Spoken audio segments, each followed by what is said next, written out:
Today, our speakers are the Tactical Basin Planning team from the Department of Environmental Conservation's Watershed Planning Program.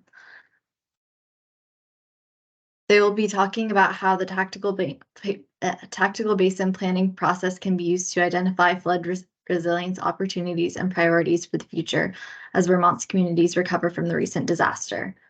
This conversation will feature a 30-minute presentation and questions and answers at the end. Feel free to put your questions in the chat, and we will read them aloud when we get to the end, or you can raise your hand using the raise hand feature. This presentation is being recorded and will be uploaded to Clean Water Initiative Program's YouTube, as well as the Watershed Planning Program's new YouTube channel. With that, I'll turn it over to the planners.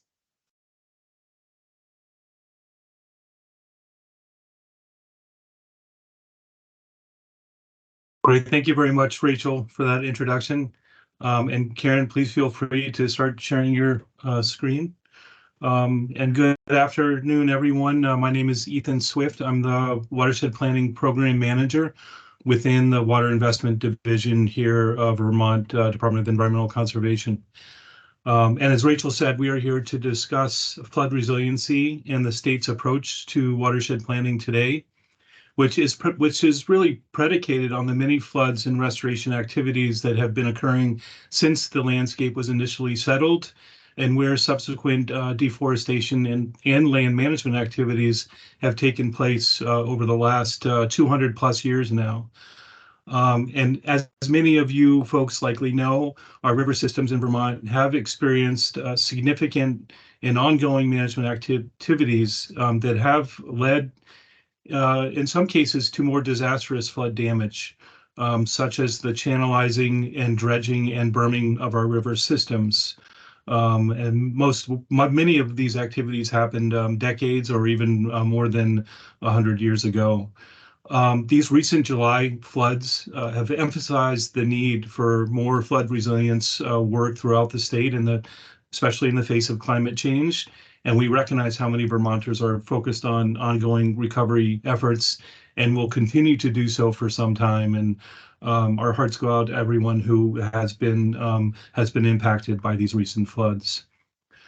I'm joined by members of our watershed planning team this afternoon, including the watershed coordinators who will be presenting on our tactical basin planning process and watershed management plans that are intended to protect and restore surface waters in Vermont. And so for our presentation overview, I'll provide a brief introduction on watershed planning, and then I'll talk a little bit about some of the project types that are intended to help support flood resilience efforts. I will then hand the presentation over to Karen Bates, who will talk about protection strategies and some projects. Then Marie Caduto and Angie Allen will talk more about the restoration strategies and projects that they have been working on, and some examples of some of our efforts that have helped support flood resilience. And then with that, we'll wrap up and provide some lessons learned, and Keith Fritchie will provide us with that overview. And next slide, please, Karen. So just to provide you folks with sort of just a brief overview of Vermont's tactical basin planning process.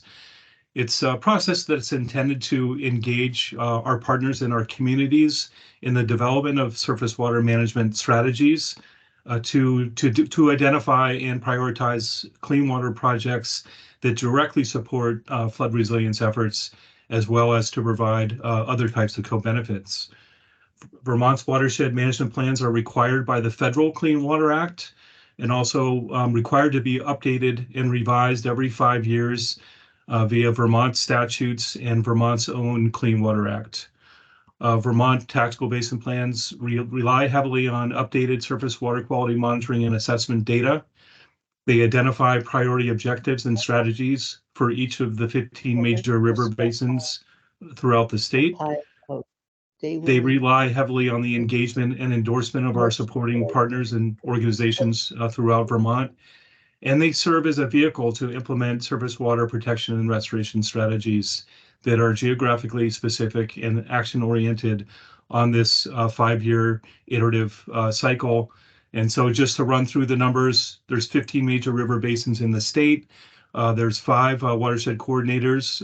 They're sometimes also referred to as basin planners. Each planner is in the process of updating and revising and implementing 3 different tactical basin plans over this 5-year cycle. And we update those on a 5-year cycle. So with that, Karen, if you wouldn't mind going on to the next slide. So these projects, a lot of the projects that we implement really do help support flood resilience. Through the tactical basin planning process, we have supported the identification and implementation of projects that support flood resiliency as a primary co-benefit in our clean water restoration work across the state. Tactical basin plans point to these projects that are compiled in our watershed projects database, which lists the project types, the partners that assist in implementation, and the sources of funding that are also needed in order to really continue this pace of implementation. These projects are a reflection of where we've highlighted flood resilience and other important co-benefits. As we know, our flood resilience efforts help us meet our water quality goals for the protection, maintenance, enhancement, and restoration of surface waters in each of these major river basins. And just so briefly, there are certain project types generally that fall under the category of flood resilience, including hazard mitigation, floodplain, stream, lakeshore, and wetland restoration. Also for road project implementation, a lot of municipal roads, back roads, we know are severely impacted by some of these recent floods, and road projects are very important. But these projects also just support water resource protection in general. And a really good example of a flood resilient project that we actively work on are dam removal projects. And so that's just sort of some general project types, but there's many different nuances to all the different projects that we work on. And so I will now hand the presentation over to my colleague, Karen Bates, who will discuss some protection strategies. Take it away, Karen. Thanks, Ethan. So the protection and the restoration work we do, protection of the river corridor is really the first step towards flood resilience. This allows for the natural movement of a river towards a less erosive condition with increased connectivity to the floodplain. So the tactical basin plans support the agency and partners' work to protect the corridors through local protection as well as river corridor easements. So I'll describe how this looks in the Missisquoi Basin tactical plan. So local protection can be achieved in part through communities adopting the Federal Emergency Management Agency, or FEMA, flood insurance rate maps for the National Flood Insurance Program. Communities can achieve enhanced floodplain protection through river corridor bylaw adoptions as well. So this is a tactical basin plan strategy, and shown in this slide. It describes how the partners with financial and technical assistance from DEC support towns in their work. So the planning process also helps the agency and the partners coordinate their work. In the planning process, the regional planning commissions would identify communities that they expect to help adopt the FEMA maps, which are a priority now, and or enhance flood corridor protection with help from the DEC floodplain program. The watershed partners are then notified as to timing and invited to participate, so add their voices to the town discussion. And we could support them there with our Tactical Basin Plan support grant. So in the Missisquoi, the Tactical Basin Plan identified Swanton, Troy, and Westfield as towns that were interested in assistance from the regional planning commissions. And the watershed groups in the area, the Missisquoi River Basin Association, has contributed to Troy and the Westfield town discussions at least. So then the second part is to actually encourage the landowners themselves to protect their area, their river corridors, by accepting river corridor easements. And this is often in exchange for compensation, understanding that otherwise they would have used that land for economic gain. So the strategies identify the DEC Rivers program is providing technical assistance and the Clean Water Fund is providing funding. So just as in work with towns to adopt protections, collaboration among the partners and the agency is important to successfully encourage landowner buy-in. So one example then of the collaboration is shown here, which is a river corridor easement in the upper Missisquoi. While the DEC River program provided the technical assistance and we funded it, it was really the Vermont Land Trust who already had the relationship with the landowner and successfully worked with them, organic dairy farmers, Jason and Ashley Randall, to protect 37 acres of a river corridor with over a mile of frontage. Then the Missisquoi River Basin Association was there and instrumental in ensuring that the area could be planted, so to further enhance flood resilience and add to habitat as well. So they were able to plant about 621 native plants and trees. So then the next phase, more restoration and how we were further able to protect flood resilience, Marie Caduto will provide. Thanks, Karen. So these slides that I've taken over the past couple of weeks, I went around to a bunch of the sites where we had worked on it after Tropical Storm Irene in 2011 and wanted to see just how well or how poorly we did with some of these projects. So this is what I found. Next. So this is what's called the Pingree Flats in Plymouth. And you can see that straight reamed out stream at the lower end of that field. The stream coming off the hill plummets 1,400 feet straight down, hits the alluvial fan at the bottom where it's meeting the Black River just to the left of that field. And it buried Route 100 and the entire field in anywhere from 10 feet to 2 feet of house-sized boulders and sediment. So what happened in the interim is we purchased that field through a river. Well, we didn't purchase it. We purchased a river corridor easement on almost the entire field. And so the picture on the right is what just happened. And it did exactly what we wanted it to do. It acted like a floodplain. It continued to receive sediment. It buried Route 100 again, but it didn't do the destruction. It had destroyed a house. It had destroyed a sugar house.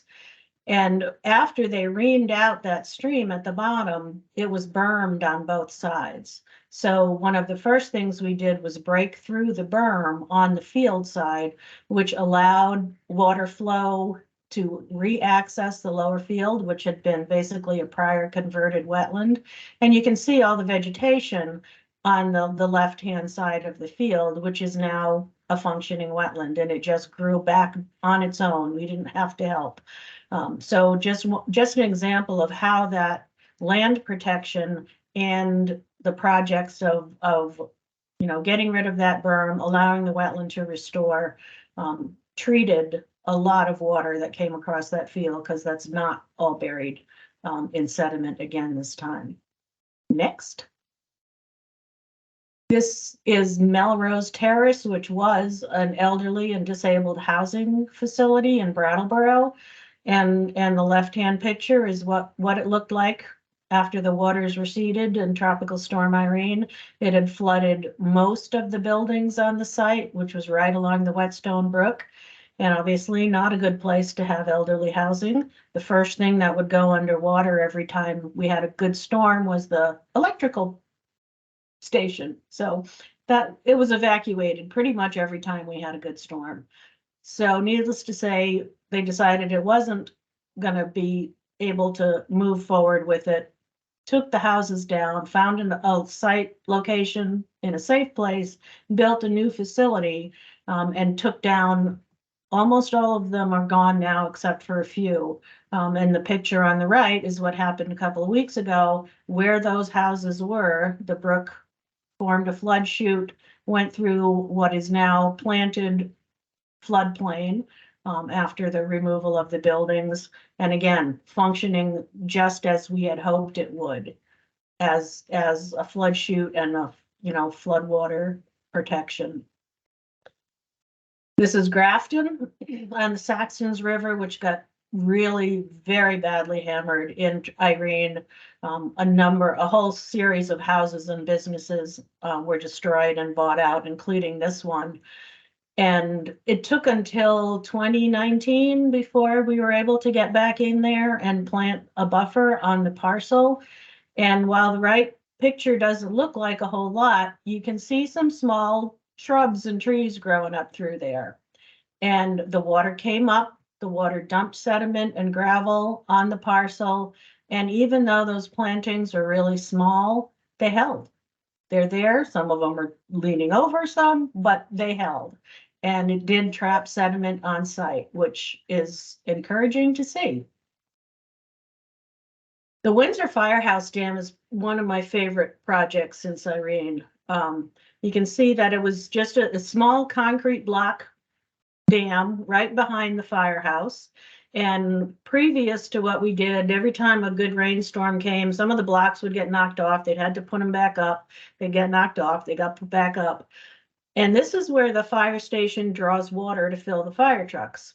So it wasn't a good situation for anybody. So if you go to the next slide, you'll see that what we did, you can see it on the right, is we removed the dam, and we needed to keep the water level high enough to continue feeding the hydrant that they need for the fire trucks. So instead of maintaining a dam, there's a set of rock weirs that keeps the water level up, and yet it cascades. It allows for high flows. It allows for fish passage.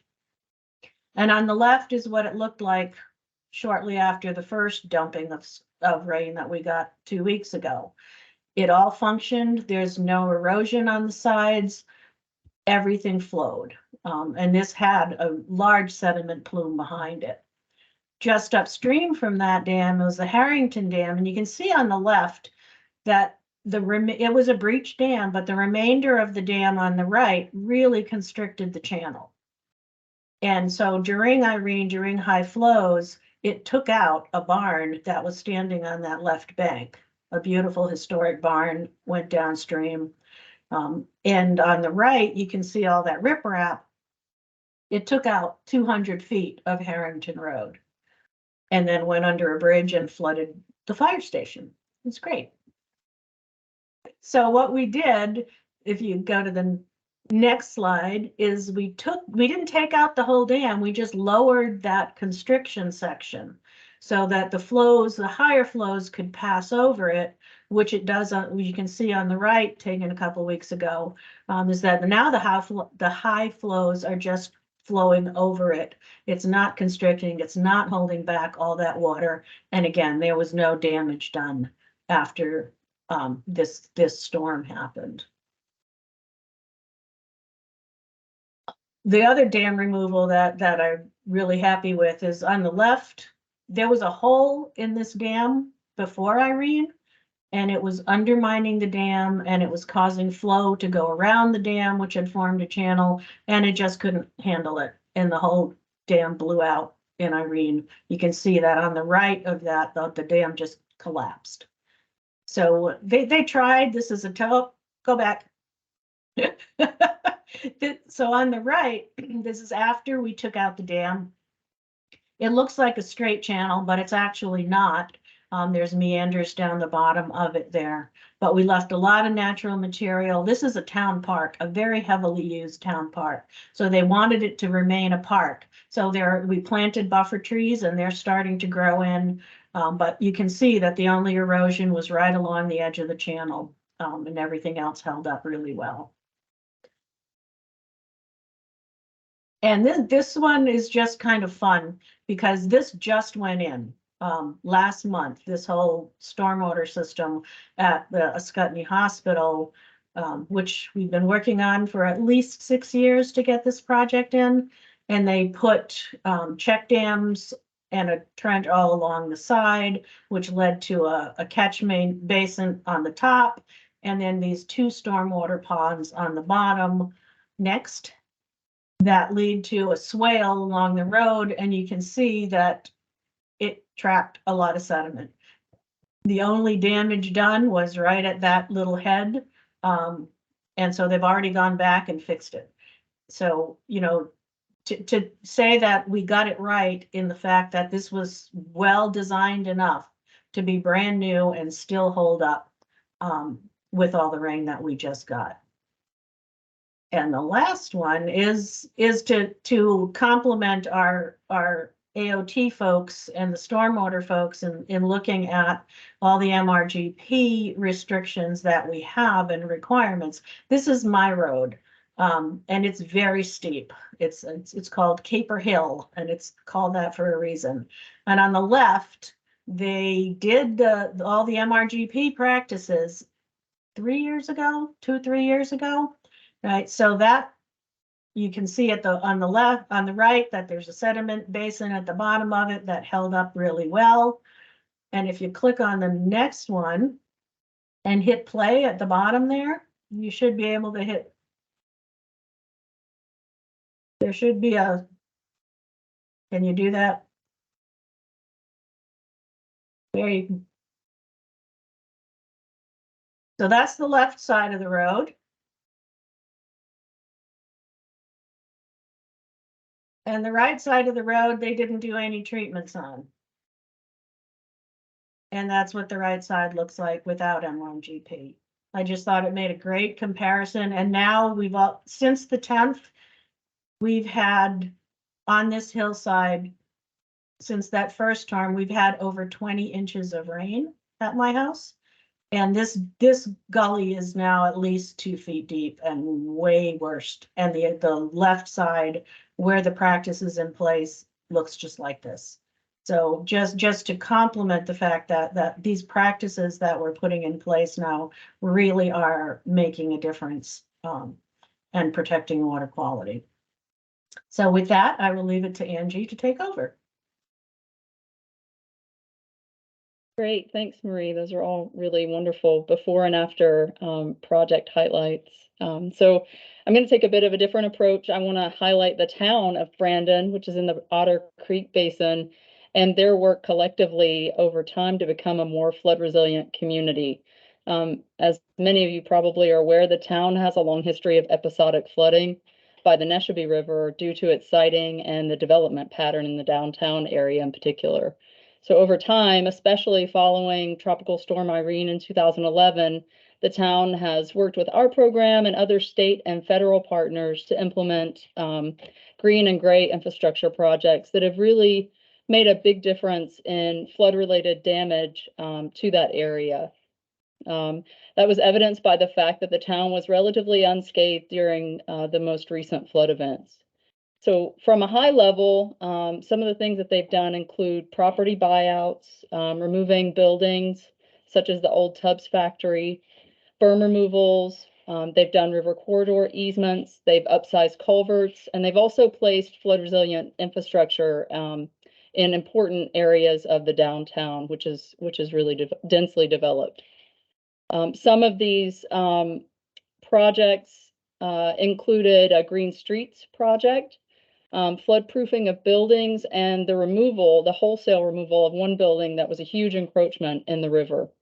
The biggest project, an overflow culvert, was completed in 2017, and that's what's shown in the before and after photos on this slide. It was funded by the FEMA Hazard Mitigation Grant Program.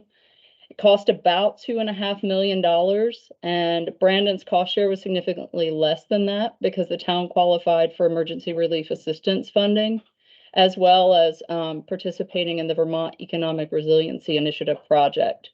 So ultimately, I think the town paid about a quarter of the total cost through taxes as well as by issuing a bond. So I think Brandon is just a really great example of how coordinated flood resilience projects over time can set a community that's had a historic issue with flooding, almost on a decadal time step for Brandon, on a new, more resilient flood path. And that's my project highlight. And I'm going to stop there, keep it short and sweet, and pass it over to Keith Frici is up next. Thanks, Angie. So while it's really, I think, great and promising to hear some of these example projects and example communities who have kind of fared well after Irene because of our sort of clean water and flood resilient projects. It's also clear as we drive across the landscape that there is more work that needs to be done. This is just, 2 examples here from central Vermont of homeowners and business owners who were impacted during Irene. And again, were pretty severely damaged in this most recent storm as well. So part of the basin planning process and our basin plans, are really attempt to connect communities and individuals with technical and financial resources to help sort of build back in a more flood resilient way. Next slide, Karen. At the same time, as Ethan mentioned before, we do acknowledge that many of our flooding impacts and the severity of our floods are likely due to a long history of historical management of our river systems. So for multiple centuries, we have simplified and straightened our river channels to support transportation, logging, and power generation industries. At the same time, we've increased runoff from our riparian and upland slopes through outdated agricultural and forestry practices, as well as increasing impervious and urban development. Next slide, please. So what our basin plans in part do is highlight, many of the agency and partner actions that we can begin to implement in order to improve flood resiliency in response to both these sort of shorter term recovery actions from floods, as well as these longer term impacts from historical management or mismanagement. So here we're highlighting just a few of the project types that you might find described in basin plans under our different sectors. And these either are directly benefiting flood resilience or significantly co-benefiting flood resilience if they're water quality focused projects. And so you've heard examples of many of these already, but the basin plan really provides a sort of a great one-stop shop to learn about the many sort of flood resilient projects that are available and are being implemented across the state of Vermont. It can connect you to more detailed resources on each of these. Next slide, please. What the basin plans also do, though, as Ethan mentioned, is identify specific strategies and priority locations to implement those strategies to achieve both water quality and many times flood resiliency goals. So what you see on the left is an example of our implementation table from our basin plans. This is kind of the foundation of basin plans, and each basin plan lists about 40 to 60 strategies that are prioritized to achieve clean water and flood resilience goals in our watersheds. And you can see that these implementation tables not only describe the strategy and the priority location to implement that within particular watersheds, but also highlights the partners who have the capacity and expertise to develop and implement those projects, as well as the state and federal funding available to support those project types. I just want to call out that, where you do see maybe more general strategies that don't have a specific geography called out, you can often visit our Clean Water Project Explorer online, and there's a link in the chat to kind of delve down into site-specific projects. They might be floodplain restoration projects, culvert removals, or upgrades, dam removals, etc., that really are kind of work hand in hand with this strategy table. So if you're interested in finding flood resilient, project opportunities, near your home and your communities, the Basin Plan implementation table, as well as the Clean Water Projects Explorer, often are great resources to rely on. Next slide, please. In addition to actually, using a completed plan to find those flood resilient opportunities, it's often really important for us to involve the public, involve communities and partners in the planning process itself, as we're actually identifying these priority strategies for clean water and flood resilience. So here I've just provided an example timeline of the last year or so of the 5-year planning process that Ethan mentioned before. And here you can see multiple kind of touch points in which the public or our partners, who are on this call, can get involved in the planning process, kind of communicate your priorities to us, the basin planners, through public surveys, public meetings, and as well as communicating with those partners on the ground. So our friends organizations, our natural resource conservation districts, our regional planning commissions, our town conservation commissions, who often act as a really, really important conduit to communicate information to us and who are the ones on the ground actually developing and implementing projects. So these are just some of the ways you can get involved. And next slide, Karen. If you want to learn more about the planning process and how to get involved, you can visit our website here. I will also put this link in the chat. So you can find out more information about the planning process itself, and each basin actually has its own website with updates on, priorities within that basin, as well as updates on the planning process that's going on in that basin. And here's also the contact information for each of us, as well as the basins that we cover. So now I think I'm going to turn it over to Jay and Rachel to, I guess, field some questions for us.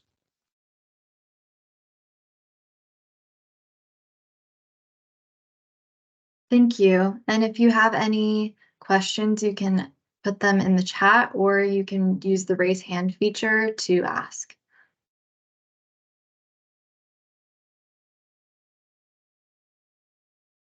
Alice?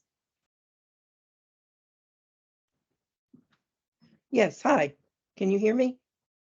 We can hear you. Okay, thank you. I have a question. I'm chair of the Waitsfield Planning Commission, and this surprise storm of 2023, Waitsfield dodged a bullet, maybe came off pretty well. And there are some things that we can point to that are different than Irene, and some lessons learned from Irene. My question is riprap. And I'm hearing from a number of people that have opinions on the flooding and why our covered bridge and Bridge Street area did not flood is because of the riprap work that was done here and at some another place along the river. I counter that with pros and cons of riprap, and that riprap projects, yes, some held. I know, talking in other flood, after the flood conversations, that riprap did fail.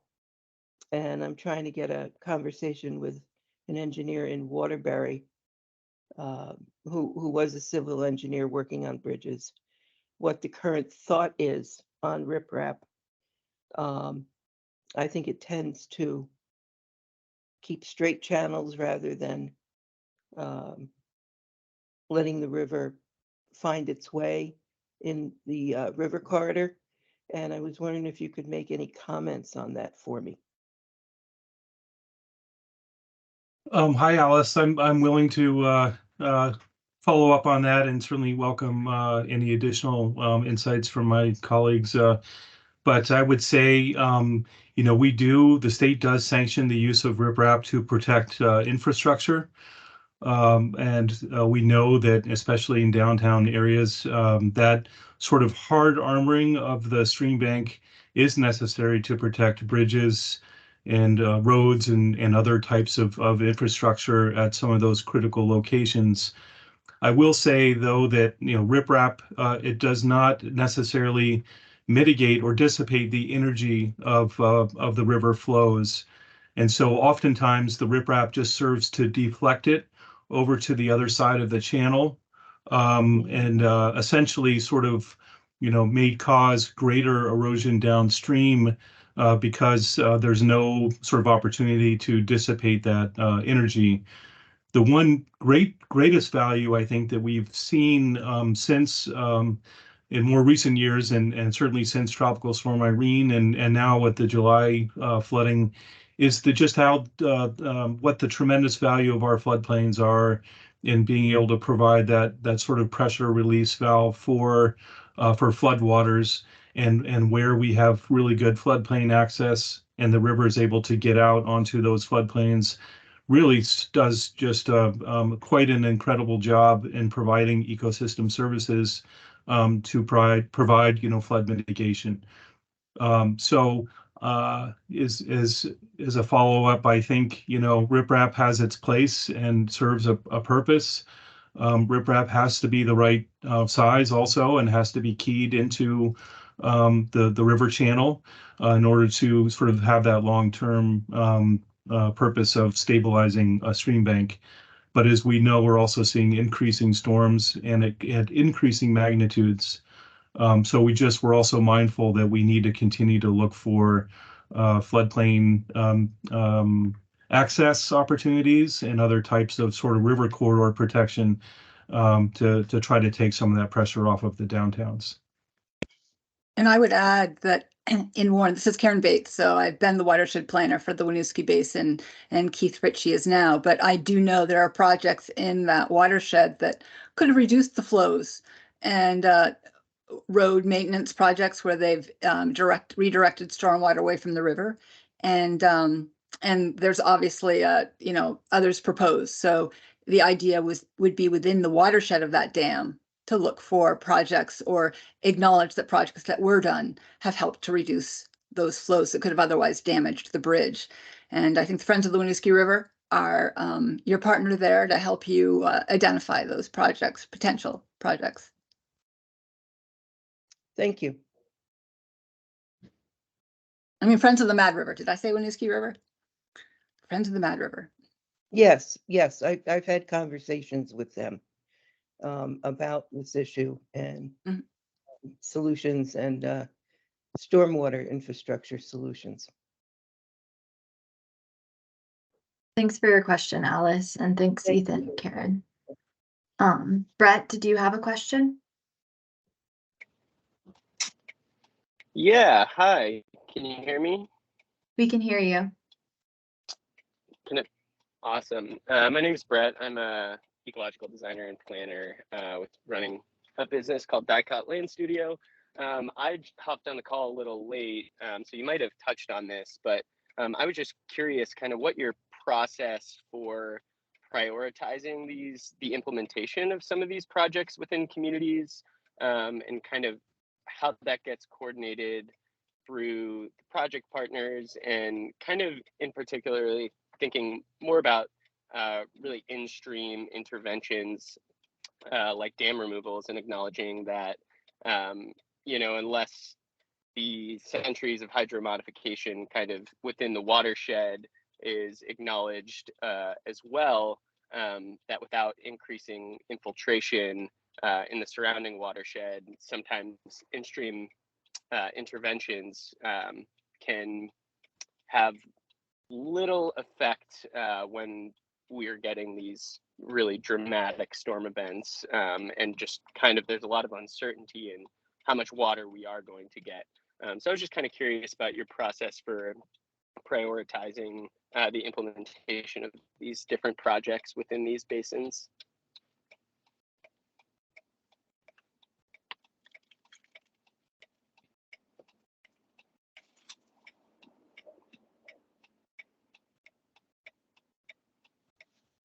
Yeah, that's a great question, Brett. And I think that we maintain sort of this long list of different projects out there. We certainly try to look at those opportunities that seem like they may be a function of where there's repeat flood damage. I know that we certainly work closely with our partners and with landowners out there, and where we know that there's landowners that may be interested in undertaking some of these projects, such as dam removals. We know that they've become quite a liability for landowners, given the state of sort of the state of repairs that may be needed, and just the condition of some of these dams. So I know there's a long list of potential dam removal projects that are maintained in the Vermont, the Natural Resource Council, the Vermont Rivers Conservancy. There's a sort of a working list of those types of projects, and they do get prioritized based on different types of factors, such as the hazard rating and the hazard risk if the dam were to catastrophically fail. and just certainly the ecological natural resource benefit associated with a dam removal, and where you can also create more floodplain access. But they are prioritized in different ways based on sort of natural resource values and some of other considerations, such as public safety, and certainly some of the cost benefit associated with those removals. I would defer to any of you other planners here on additional factors or criteria that might get applied.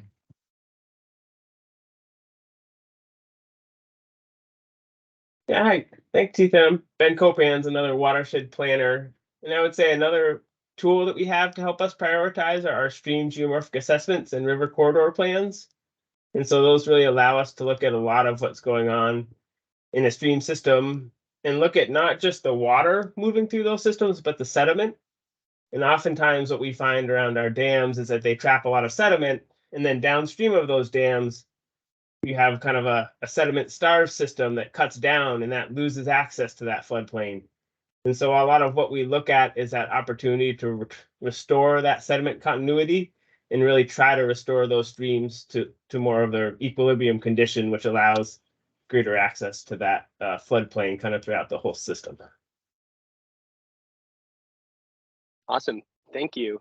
And I'm really interested in seeing how to get involved further. And I took a couple screenshots of these links and stuff, so I'll be reaching out. But thanks, this has been super informative.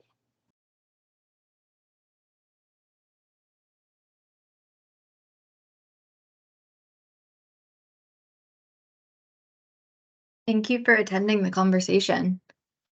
If anybody else has any questions, you could raise your hand now or feel free to put them in the chat. We still have a couple more minutes.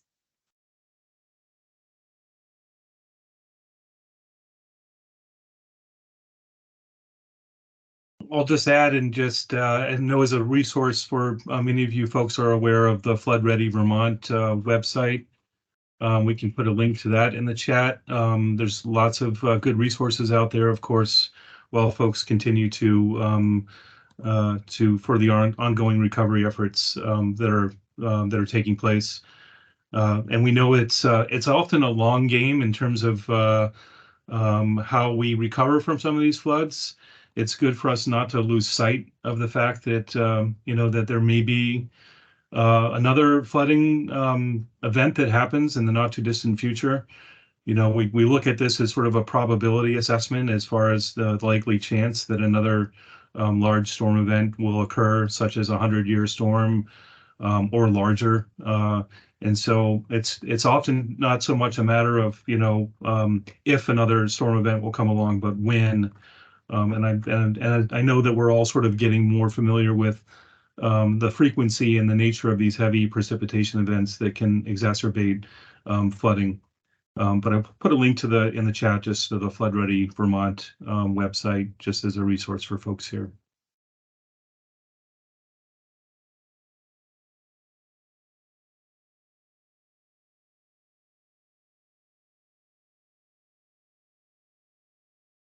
Thank you for that note, Ethan. And we are at time at 12:45. So I would like to thank everybody for attending this conversation. And recording will be on both Clean Water Initiative Program's YouTube and Watershed Planning's YouTube. And I hope everybody has a great week. Thank you so much, all. Thanks for attending. Thank you, Rachel, for helping to facilitate, and for everyone here. We really appreciate you joining us for this conversation this afternoon. Thank you all. Have a great rest Thank of your you. day.